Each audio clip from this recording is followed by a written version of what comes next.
Hi అండి, అందరికీ నమస్కారం. Welcome to my report YouTube channel. My name is Ram. ఈ రోజు మీకు ఒక విషయం చెప్పడానికి వచ్చేసానండి. మార్నింగ్ ఈ వీడియో మీకు అప్లోడ్ చేయబడుతుంది. ఎందుకంటే ఈ మధ్య నా ఇన్స్టా రీల్స్లో కానీ యూట్యూబ్ రీల్స్లో కానీ స్టాక్ మార్కెట్ మీద టిప్స్ చెప్తుంటే వైరల్ అవుతున్నాయండి. అందుకని కొంతమంది కామెంట్స్ కూడా పెడుతున్నారు. అవి నచ్చే నేను స్టాక్ మార్కెట్లో మీకు బెస్ట్ టిప్స్ చెప్పడానికి వచ్చానండి. ఒక డిస్క్లైమర్ అండి, అదేమిటంటే నేను టిప్స్ చెప్పొచ్చు కానీ ఆ టిప్స్ పాటించమని మిమ్మల్ని నేను చెప్పకూడదండి. సెబీ రూల్స్ ప్రకారంగా నేను ఈ స్టాక్ కొనుక్కో అని నేను మీ మీద ఇన్ఫ్లుయెన్స్ చేయకూడదండి. అందుకని ఈ స్టాక్ బాగుంటుంది అని నేను చెప్తానండి. కొనుక్కోవాలా వద్దనేది మీ నిర్ణయం అండి. బట్ ఎలా ఉంటుంది, ఎప్పుడు కొనుక్కోవచ్చు, ఎప్పుడు అమ్ముకోవచ్చు అని నేను కొనుక్కున్నానా లేదా అనే దాని మీద మీకు క్లారిటీ ఇస్తానండి. దాన్ని బట్టి మీరు నిర్ణయాలు తీసుకోండి. ఓకే, విషయంలోకి వెళ్ళిపోదామండి. ఇప్పుడు విషయంలోకి వస్తే ఈ రోజు స్టాక్ మార్కెట్ నేను ఈ వీడియో చేసే టైంలో ఇండియన్ స్టాక్ మార్కెట్ చాలా లోలో ఉందండి. అది ఎందుకంటే అండి, ట్రంప్ గారు తీసుకునే నిర్ణయాల వల్ల అండ్ అదర్ కంట్రీస్లో ఉన్న రెసెషన్స్ వల్ల మన స్టాక్ మార్కెట్లో ఫాల్ ఎక్కువ కనిపిస్తుందండి. ఇది జూన్ వరకు సస్టైనబుల్ అవుతుంది అనేసి మన స్టాక్ మార్కెట్ నిపుణులు చెప్తున్నారండి. మీకు ఏ స్టాక్స్ బాగుంటాయి, ఏ స్టాక్స్ బాగోవు అనే దాని మీద నేను విషయం చెప్తానండి. దాన్ని బట్టి మీరు ఆలోచించుకుని మీరు స్టెప్స్ తీసుకోండి, నిర్ణయం తీసుకోండి. ఓకే, విషయంలోకి వెళ్తే ఈ రోజు స్టాక్ మార్కెట్ నేను మార్నింగ్ లేచి చూసేసరికి ఐటీ అండ్ ఫార్మా స్టాక్స్ చాలా లోలో ఉన్నాయి. ఎందుకంటే యాక్చువల్లీ ట్రంప్ గారు వడ్డీ రేట్ల మీద మళ్ళీ నిన్న ఏదో ఒక న్యూస్ ఇచ్చారండి. దాని మీద ఏంటంటే ఐటీ స్టాక్స్ అండ్ ఫార్మా స్టాక్స్కి ఏంటంటే ఆయన వడ్డీ రేట్లు బట్టి కొన్ని ప్రాబ్లమ్స్ ఐటీలో ప్లేస్ అవుతాయి, అవి చైనాకి ఇంపాక్ట్ అవుతాయి. మనం చైనాతో ఎక్కువ ఫార్మా ఒప్పందాలు జరుగుతాయి కాబట్టి చైనా వాళ్ళ స్టాక్స్లో ఏదైనా కొంచెం లోయల్టీ కనిపిస్తే మన ఫార్మా కూడా పడిపోతుంది.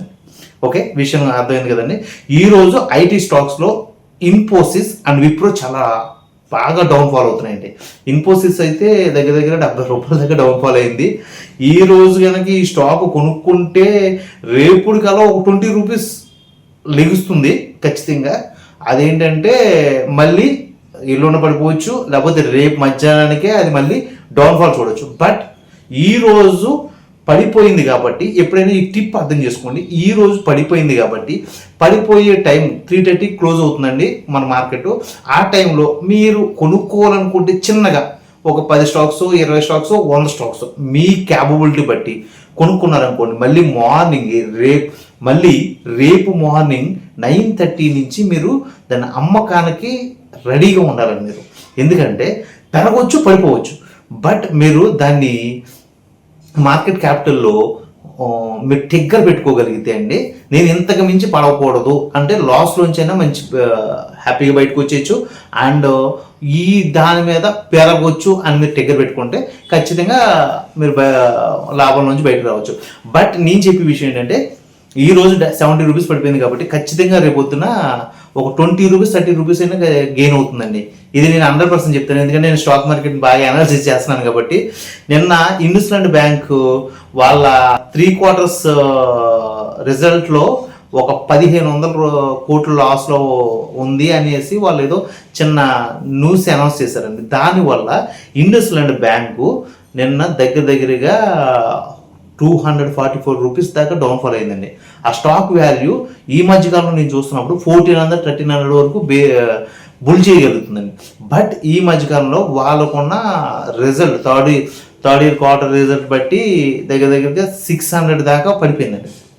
నిన్న ఒక్క రోజే 244 రూపీస్ పడిపోవడం వల్ల 644కే అంతకు వచ్చిందండి స్టాక్. ఈ రోజు మార్నింగ్ ఆ స్టాక్ నేను చూసేటప్పటికి అది దగ్గరగా 35 రూపాయలు పెరిగిందండి.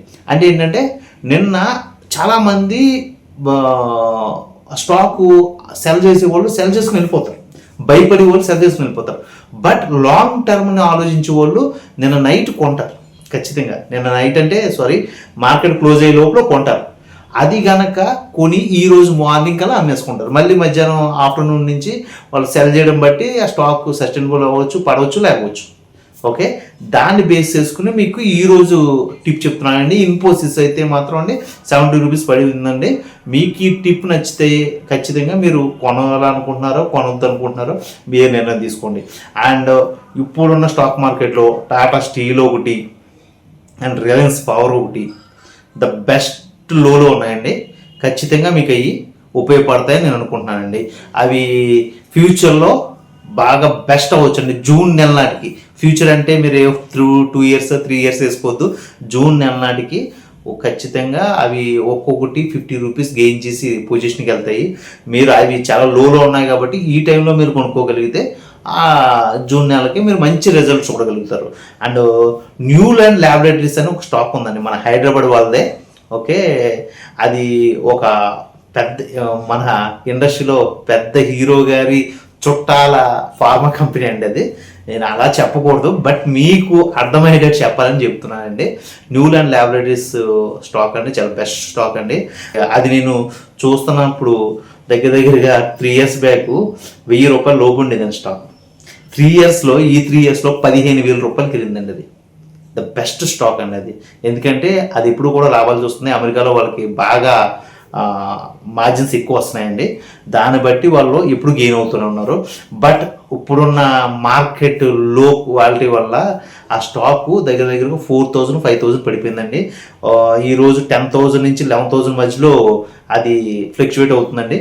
మీకు కనుక అటువంటి స్టాక్ని అబ్జర్వ్ చేస్తూ దాంట్లో మీరు పెట్టుబడి పెట్టాలనుకుంటే ఒక్కసారి మీ ఆలోచనని చూస్ చేసుకోండి. ఓకే, అలా ఇక మీకు నెక్స్ట్ వీడియోలో నేను చెప్పబోయేది మన దివీస్ ల్యాబ్స్ గురించి అండ్ మన రెడ్డిస్ ల్యాబ్స్ గురించి, అరవిందో గురించి చెప్తానండి. ఇంకా మీకు ఏదైనా ఈ స్టాక్ కావాలనుకుంటే నేను అనాలిసిస్ చెప్తాను. బట్ ఎప్పుడు పెట్టాలి ఎప్పుడు తీసేయాలి అనేది మీరు చెక్ చేసుకోండి. నేను చెప్పేది మాత్రం మీరు కాన్ఫిడెంట్గా తీసుకుని మాత్రం చేయకండి. ఎందుకంటే సెబీ రూల్స్ ప్రకారం నేను చెప్పినా ఇంకొక స్టాక్ మార్కెట్ ఇన్ఫ్లుయెన్సర్ చెప్పినా కూడా అది అబద్ధం అండి. ఎందుకంటే మేము దాన్ని గెస్సే చెప్తున్నాం. ఎందుకంటే దాంట్లో ఉన్న న్యూస్ని బట్టి మేము తీసుకుని ఈ స్టాక్ రేపొద్దున పెరగొచ్చని చెప్పగలుగుతాం. కానండి ఖచ్చితంగా ఏ ఇన్ఫ్లుయెన్సర్ వాడు చెప్పింది మీరు నమ్మవద్దు. అలా చేసే మన హర్షద్ మెహతా గారు కొంచెం తప్పుడుగా వెళ్ళింది. ఓకే, ఇలా నేను నెగిటివ్గా మాట్లాడకూడదు కాబట్టి మీకు పాజిటివ్ వైబ్రేషన్లో చెప్తున్నానండి. స్టాక్ని ఇది కొనొద్దని ఎవరు చెప్పకూడదని, బట్ మీరు అనాలిసిస్ చేసుకోవాలి. బట్ నేను చెప్పేది ఏంటంటే మీకు జస్ట్ టిప్ అనమాట. ఒరే ఈ టైంలో బాగుంది, దాని రిజల్ట్స్ అవన్నీ కూడా న్యూస్లో మేము చెక్ చేసుకున్నాం, ఇది బాగుంది, ఇది ఫ్యూచర్లో గెయిన్ అవుతుందని నేను చెప్పగలుగుతాను. కానీ కొనాలవుతుందని మీరు డిసిషన్ తీసుకోండి. ఓకే, ఈ వీడియో కనుక మీకు నచ్చినట్లయితే మీ ఫ్రెండ్స్కి మీ రిలేటివ్స్కి షేర్ చేయండి. అండ్ ముఖ్యంగా సబ్స్క్రైబ్ చేయండి నా వీడియోని. ఓకే, మీకు నెక్స్ట్ ఈరోజు మార్కెట్ క్లోజ్ అయ్యే టైంలో ఏ స్టాక్స్ ఎలా ఉన్నాయో నేను అనాలిసిస్ చేసి మీకు మళ్ళీ వీడియో చేసి చెప్తానండి. Okay, thank you, bye bye.